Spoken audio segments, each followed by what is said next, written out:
آپ کو فیصلہ کرنا ہے اپنے بچوں کے بارے میں. اکثر اس میں عورتیں اپنے شوہروں کو گمراہ کرتی ہیں. اکثر اگر مردوں کے دل میں کچھ جذبہ آ بھی جاتا ہے تو عورت کہتی ہے ارے کیا کر رہے ہیں آپ کیا کر رہے ہیں, اس کا کیریئر خراب ہو جائے گا, اس کا کیریئر خراب ہو جائے گا. سبحان اللہ, کیا ماں ہو تم کیا ماں ہو. تم اپنے بچے کی آخرت تو تباہ کرنے کا فیصلہ کر رہی ہو. کیسی ماں ہو تم. اس کا عقیدہ, اس کا ایمان, اس کی فکر, اس کی سوچ, اس کے جذبات, اس کی وفاداری سب تباہ ہو جائیں. وہ دشمنوں کے ہاتھ کا ایک آلے کار اور ہتھیار بن جائیں. تم اس پر آمادہ ہو. یہ وقت ہے بہت سوچ سمجھ کر فیصلہ کرنے کا.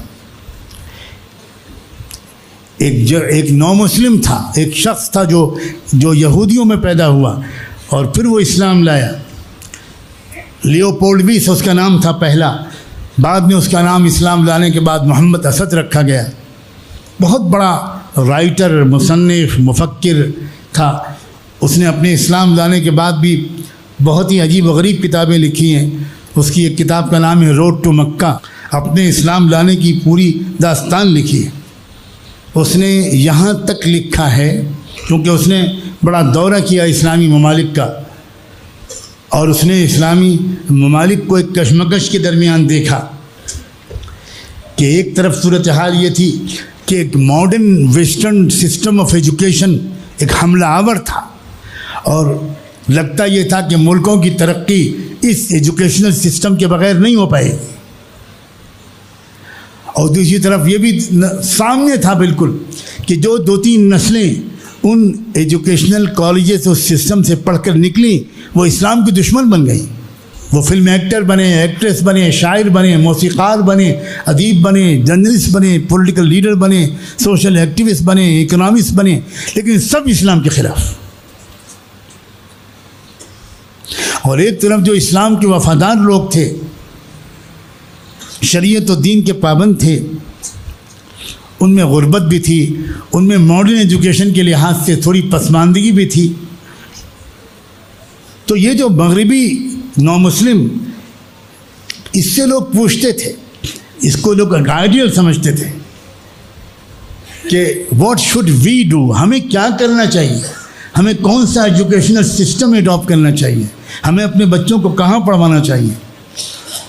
محمد اسد کی جرت اور حق گوئی اور ایمان کی جو فراست ہے ایمانی, میں اس کو سلام کرتے ہوئے یہ بات آپ تک نقل کرتا ہوں. محمد اسد نے صاف صاف جواب دیا اور لکھا کہ میں پوری دنیا کے مسلمانوں کو یہ مشورہ دینے میں کوئی ہچکچاہٹ محسوس نہیں کرتا کہ کئی صدیوں تک ان کو سیاسی اور معاشی پسماندگی قبول کر لینا چاہیے.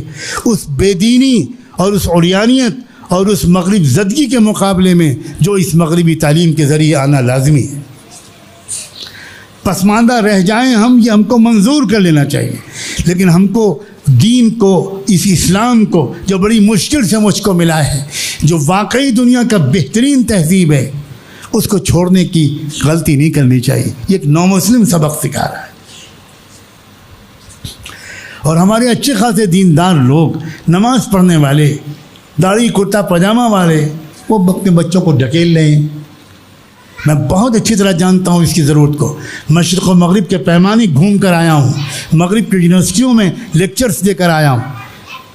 اس کے بعد میں کہتا ہوں اگر آپ اپنے بچوں کی اسلامی اور ایمانی اور احسانی, ان کی فکری, ان کی عقلی, ان کی روحانی, ان کی ذہنی, ان کی اگر تربیت کے لیے بہت مضبوط انتظام کر سکتے ہیں تب تو آپ بھیجیے اس بچے کو.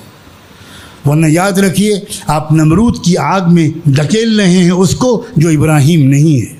وہ صحیح سالم وہاں سے نہیں نکلے گا, وہ انگارہ بن کے نکلے گا, اور وہ ایسا انگارہ بنے گا جو خود بھی جلے گا اور چاروں طرف کی اسلامی آبادی کو اور اسلامی قدروں کو جلا کے خاک کر دے گا.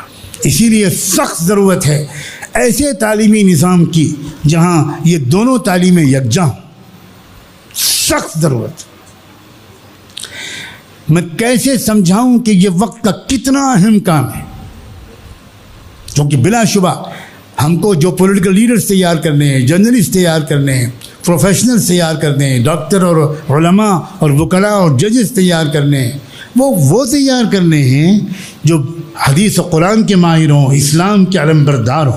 ہمیں ایسے لوگ تیار کریں، اور ایسے لوگ ایک نئے تعلیمی نظام کے بغیر نہیں چل سکتے.